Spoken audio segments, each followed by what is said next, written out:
at manatili roon hanggang sa pag-alis ninyo sa bayang iyon. At sakaling hindi kayo tanggapin, umalis kayo roon at ipagpag ninyo ang alikabok ng inyong mga paa bilang babala sa kanila. Kaya't humayo ang mga lagad at naglakbay sa mga nayon na ipinangaral ang mabuting balita at nagpapagaling ng may sakit sa lahat ng dako. Ang mabuting balita ng Panginoon. Pinupuri ka namin, Panginoong Hesukristo. Magsiupo muna po ang lahat. Isang mapagpalang araw po sa inyong lahat. Purihin po natin ang ating Pong Isus Nazareno.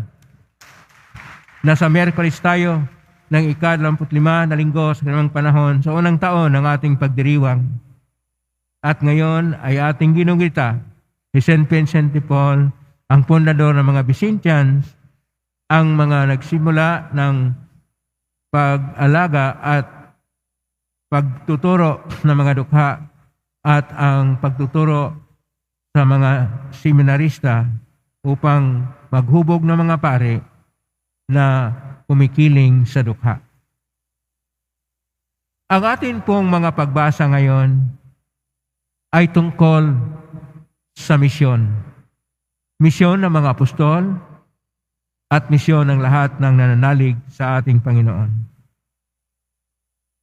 Sa atin pong Ebanghelyo ni San Lucas, Kapitulo 9, versikulo 1 hanggang 6. Ang ating Panginoon ay humirang ng 12 na tinatawag niyang apostolis. Apostolis ay mula sa salitang Griego, apostolis, na ibig sabihin mga misyonero o mga pinadala. Sila ay pinadala una sa lahat upang ipahayag ang paghahari ng Diyos. Pangalawa, ang pagpapagaling. Pagpapagaling na espiritual sa pamagitan ng pagpalayas ng mga demonyo. Pagpagaling sa mga pisikal na pinagaling nila ang lahat ng mga may karamdaman. At sa kanilang misyon ay una sa lahat ang kanila pong dapat tingnan. Sila ay magkaroon ng simple na pamamaraan. Simple, hindi kagaya ng mga Parisiyo, mga Eskriba at Sadusiyo, na sa kanilang misyon sila ay maraming dala dahil mayroon silang pag-iisip na tinatawag na hindi malinis ang kultura, mga pagkain at bagay-bagay sa pupuntahan, kaya nagdala sila ng baon. Pero ang mga apostol, hindi pinadala ng kahit anuman. Tungkod, ekstra na sandalyas, o ekstra na damit, o kaya pera wala. Upang sila ay magdepende sa kabutihan ng mga tao na kanilang pinapahayagan o tinuturuan tungkol sa Ebanghelyo, mabitang balita ng Panginoon. 4 na bagay ang dapat nating tingnan na mga fundamental rin na mga bagay para sa misyon. Una, ang payak at simple na pamumuhay. Payak at simple na pamumuhay sapagkat ang pagdala ng misyon ay masentro para sa Diyos na siya yung kayamanan, ang paghahari ng Diyos na nasentro sa pag-ibig sa Diyos at pagmamahal sa kapwa at pamahal sa sarili at hindi sa mga bagay-bagay o mga iba't ibang mga material na mga bagay. Pangalawa, sila ay manatili kung saan man sila unang tinanggap. Ito yung para sa seguridad ng mga apostolis. Una sa lahat, sila'y 12. 12 sapagkat ito'y imahin ng 12 na tribo na mula sa 12 na mga pamilya na mula sa 12 na mga anak ni Jacob na naging Israel. Na ibig sabihin, sila'y magtayo ng isang panibagong bayan sa panampalataya ng ating Panginoong Hesus Nazareno. At noon, sila ay sinakop ng Roman Empire, na kung saan kapag sila ay palipat-lipat ng bahay, pagdudahan sila na rebelde o dili kaya tagapagwa ng gulo. Upang walang gulo, una, pupunta sila sa tumatanggap sa kanila at magdala sila ng kapayapaan o shalom.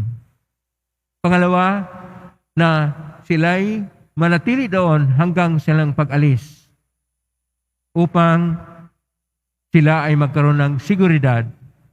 At pangatlo, na sila'y makipamuhay sa kanilang tinitirhan upang maipayag na ang pagtuturo ni Kristo ay hindi iiba, bagkus ang pagtuturo ni Kristo ay siyang pakisalamuha sa kultura at sa buhay sa lahat ng mga mananalig sa Panginoon. Ito yung pangalawa kung bakit kailangan silang manatili sa isang bahay at hindi paalis-alis o papunta sa bahay-bahay. Pangatlo, sila ay may misyon sa una, sa pagtuturo at sa pagpapagaling. Ang kanilang itinuturo ay tungkol sa paghahari ng Diyos. Kaiba sa mga iskriba at mga Parisiyo, ang kanilang tinuturo ay una, tungkol sa kautusan o Torah. Pangalawa, tungkol sa turo ng mga propita o nabiim. At pangatlo, pagtuturo sa mga aklat ng karunungan o kitubim. Ang kanilang tinuturo ay ang mabuting balita ng ating Panginoong Hesus, na mayroon ng iba na mensahe sa buhay na nababatay sa pag-ibig, katotohanan, kapayapaan, at katarungan. Hindi isang pagtuturo na mahirap tanggapin, bagkus sa simple na pagpapahayag ng pakipagkapwa-tao na nababatay sa pag-ibig, katarungan, kapayapaan, upang ang lahat ay may pag-asa na mamuhay na matuwid. At hindi lang sila nagtuturo, kanila ring pinalayas ang demonyo. Ang demonyo ay kapangyarihan ng karimlan. Noong sila ay nakupa sa Roman Empire, naghihirap sila. Hinahanap nila ang isang pagkakataon na sila'y mamuhay sa kapayapaan o shalom. Ang pagpalayas ng demonyo at mga nasaniba ng demonyo na nagpapahirap ng mga tao ay nagpabigay ng kaluwagan sa kanila, nagliligtas sa kanila sa dilim o karimlan ng kanilang buhay. At dahil doon, malaya na silang mananalig sa Diyos na si Yahweh. At sila ay nagpapagaling. Una, nagpapagaling sa lahat ng tao na mananalig kay Kristo. Ginagamit nila ang pangalan ng ating Panginoong Hesus Nazareno sa kanilang pagpapagaling upang ituro sa kanila na ang kapangyarihan ng pagpapagaling ng kung anumang karamdaman ay nagmula sa nagsugo sa kanila, walang iba kundi ang ating Pong Hesus Nazareno. Ito yung pangatlo na punto sa ebanghelisasyon. Pang-apat, kailangan silang makiisa sa lahat ng tao. Ang kanilang pakikiisa sa lahat ng tao, sila ay hindi mamili anuman ang pagkain. Hindi nila igiit kung ano ang itinuturo nila. Bagkus, hanapin nila ang paraan. Paano ang kultura, ang pag-iisip, o dili kaya ang paningin ng kanilang pinupuntahan ay makaunawa tungkol sa Diyos at marunong makinig sa mabuting balita sa paghahari ng Diyos upang ang batayan nila hindi ang karunungang igiit nila, bagkus kanilang kukunin mula sa mga tao ang kanilang karunungan, ang kanilang kaalaman, at mula sa kanilang karunungan at kaalaman, ipapahayag ang mga lihim o mga misteryo ng pananalig sa ating Panginoong Hesus at ng ating Panginoon. Kaya dito sa 4 na punto, ito rin ay ginagamit ngayon para sa lahat ng misyonero na kung saan tayo ay makibahagi hindi sa ating kaalaman. Ang ating ibahagi ay ebanghelyo ng Panginoong Hesus Nazareno. At ang ating dalhin sa kanila ay ang Diyos, hindi ang ating mga pag-iisip, hindi ang ating mga debosyon. At pangatlo, ang pagbuklod sa kanila na isang sambayanan na nabuklod sa pag-ibig ng Diyos at hindi nabuklod sa kung anumang kultura at anong sibilisasyon.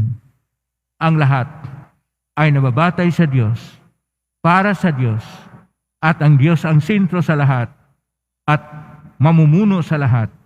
At ito ang tinatawag na paghahari ng Diyos. Naway ito rin ang ating isabuhay, ito rin ang ating ibahagi sa iba upang ang Diyos ay siyang maghahari ng ating mga puso. Amen? Purihin natin ang Diyos.